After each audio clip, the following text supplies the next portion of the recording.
কথাবার্তা বলছে যার কোনো প্রমাণ নেই।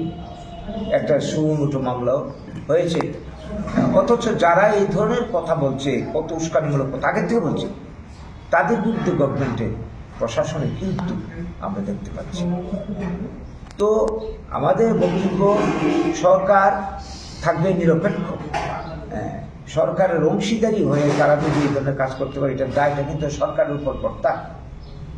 তো এই প্রশ্নে আমাদের দাবি থাকবে এই রাজ্যের সরকারের কাছে আইন শৃঙ্খলার যাতে কোনো অবনতি না হয়।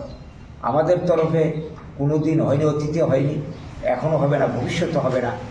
আমরা শান্তিপ্রিয়, আমরা ত্রিপুরাতে জাতি উপজাতি সবাইকে নিয়ে সমান অধিকারের ভিত্তিতে বাঁচতে চাই। যে শান্তি 78 সালের আগে আমরা অনেকটা দেখেছি, সেই অবস্থায় আমরা ফিরে যেতে চাই। ত্রিপুরার সব মানুষের উন্নয়ন চাই, জাতি উপজাতি নির্বিশেষে 100% মানুষের কর্মসংস্থান চাই। এটা হচ্ছে আমাদের লক্ষ্য এবং আমাদের মুদ্রা কথা। আর আমাদের অধিকার যেখানে যেখানে যাচ্ছে সেখানে আমাদের বক্তব্য থাকবে, দাবি থাকবে, কথা থাকবে। এটা আমাদের গণতান্ত্রিক অধিকার। এটা তো আমরা করছি, সবাই যেভাবে করছে সেভাবে করে যাচ্ছে, এর মধ্যে বিভিন্ন আমাদের অপরাধ থাকতে পারে। তো সেই থেকে আমাদের আবেদন এই রাজ্যের সুধী নাগরিকদের কাছেও যে আপনারা ত্রিপুরার পরিস্থিতি মূল্যায়ন করে আমাদের অস্তিত্ব অধিকার যাতে রক্ষা হয়, ত্রিপুরাতে শান্তি যাতে বিরাজ থাকে, উভয় জাতিগোষ্ঠীর মধ্যে যাতে সম্পর্ক অটুট থাকে, তার জন্য সবাই ভূমিকা নেবেন এবং পূজার দিনগুলি যাতে শান্তি সম্পর্কে কাটে সেই দিকে লক্ষ্য রাখবেন। কেউ যাতে কোনো উস্কানিতে কোনো প্ররোচনা ফাঁদে পা না দেয় সেই দিকে লক্ষ্য রাখবেন।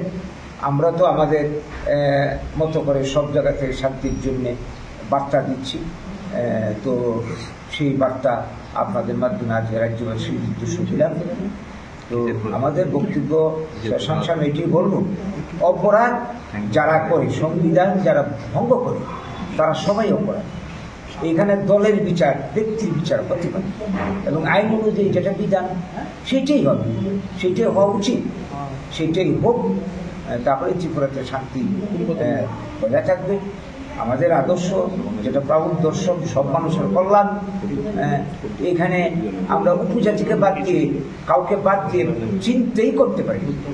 এই রাজ্যে যারা আছে সবাই রাজ্যেই বাসিন্দা, এই রাজ্যেই থাকবে, এই রাজ্যের থেকেই আমরা সবাই মিলে রাজ্যের উন্নয়ন করবো। এটা হচ্ছে আমাদের তরফের বার্তা। নমস্কার।